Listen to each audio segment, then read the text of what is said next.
Y de los parques de Disney nos vamos a ir, bueno, a la entretención que siempre hay en Israel. No siempre tiene que ver con Disney, pero aburrido no es. Gracias a Dios, lo que fue el día de festejo de Yom Yerushalayim pasó con tranquilidad. Claro, algún operativo de seguridad que evitó, como siempre, un atentado, y ese es el éxito de aquellos que están siempre atentos, pero podemos decir que pasó en paz. Hay mucho para contar. El profesor Itzik Horn hoy ausente con aviso, le mandamos un enorme abrazo, esperamos se recupere pronto y esté bien. Quien tiene la gentileza, siempre abre la semana con nosotros, lo hizo esta también, esta vez abre y cierra la semana el querido periodista de E24 News, Carlos Gurovich. Querido Carlos, ¿cómo estás? Buenas tardes.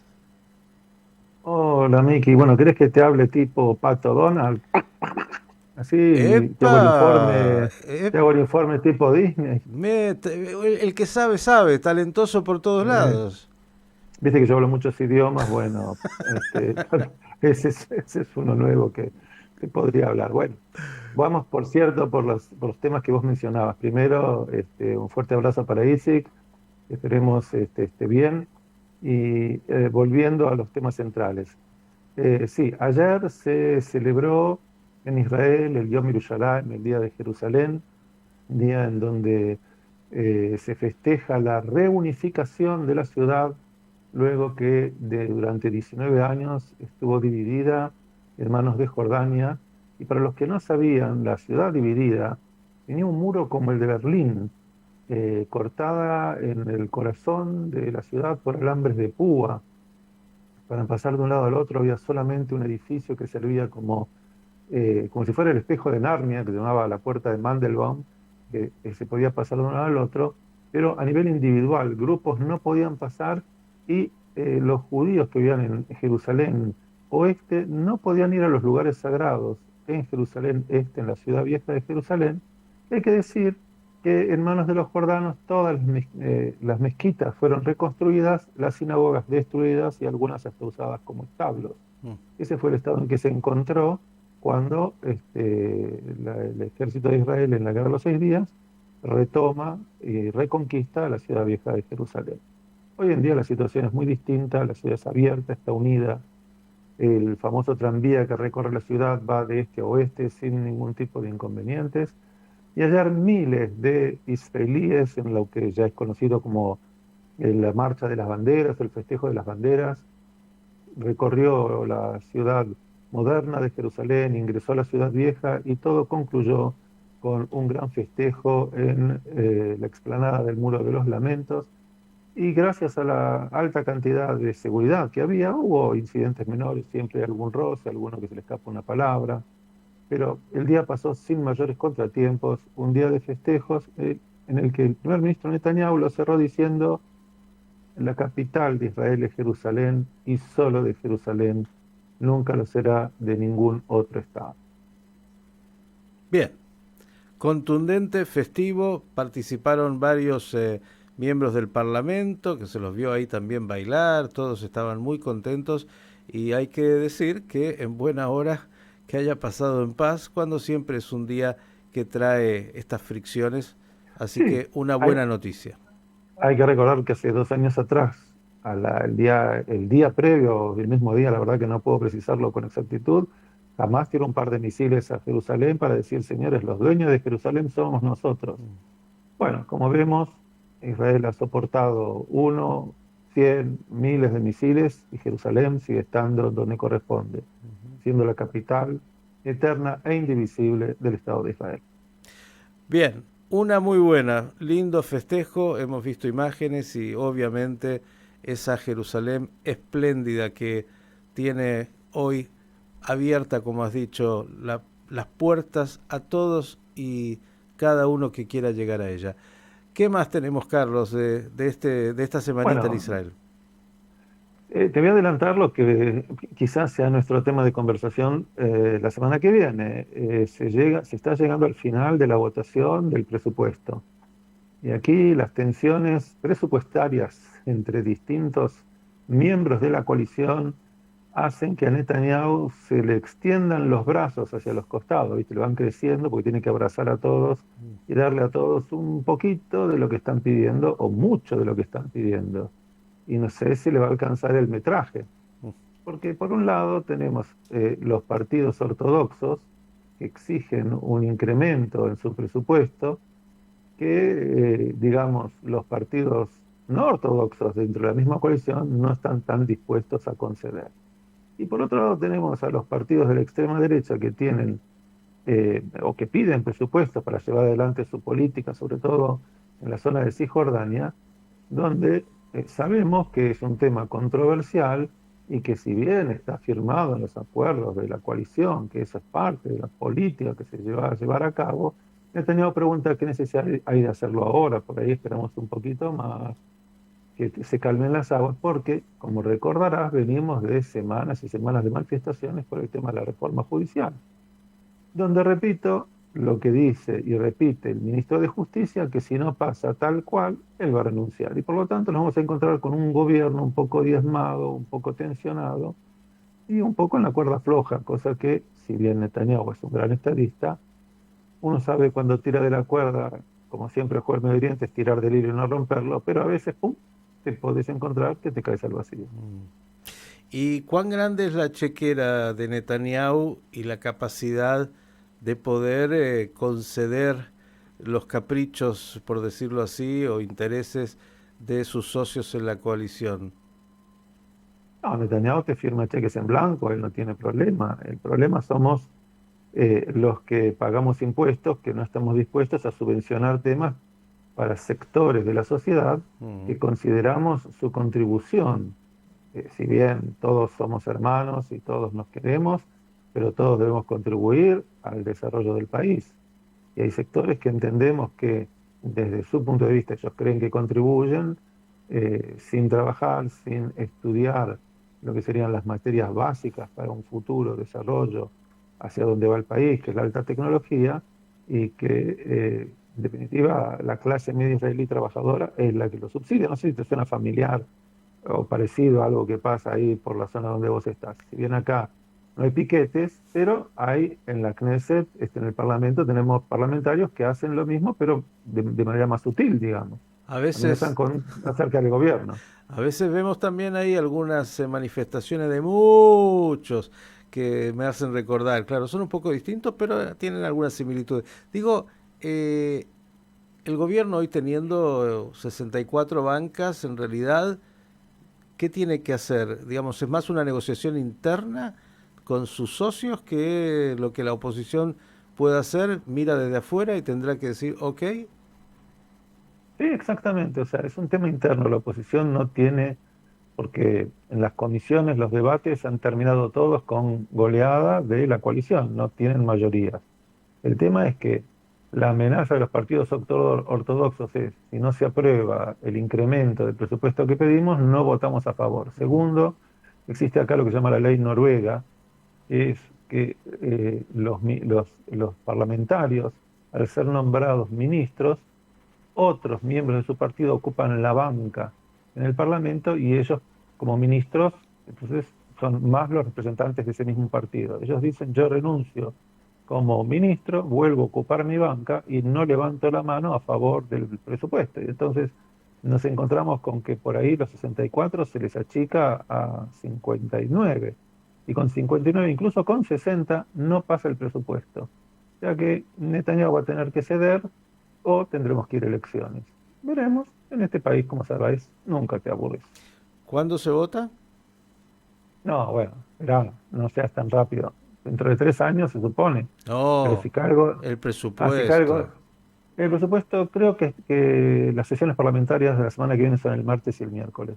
Si no me equivoco, probablemente entre el martes y el jueves se tenga que definir, a menos que decidan correrlo una semana más. Pero me parece que fin de mayo es el fin del tiempo que la ley impone para que se apruebe el presupuesto. Espero no estar equivocándome, pero creo que es así. Bien, tema fundamental obviamente, el presupuesto, porque es uno de los factores que podría hacer que caiga el gobierno si no se aprueba. ¿Qué más tenemos? Bueno, A mí me encanta hablar de temas que la sociedad argentina que me escucha y de Latinoamérica puede identificarse. Hemos tenido inflación el mes pasado, el INDEC de lo que sería Israel, de un 0,8% este mes. Urovich, por favor, no No, haga bueno, esto. yo sé, yo sé, yo Es sé. una bofetada eso. No, bueno, pero permítame decirle lo siguiente. Eso viene acompañado con eh, las grandes empresas alimentarias, porque yo sé que allá también sucede lo mismo, aumentan más que lo que dice el INDEC.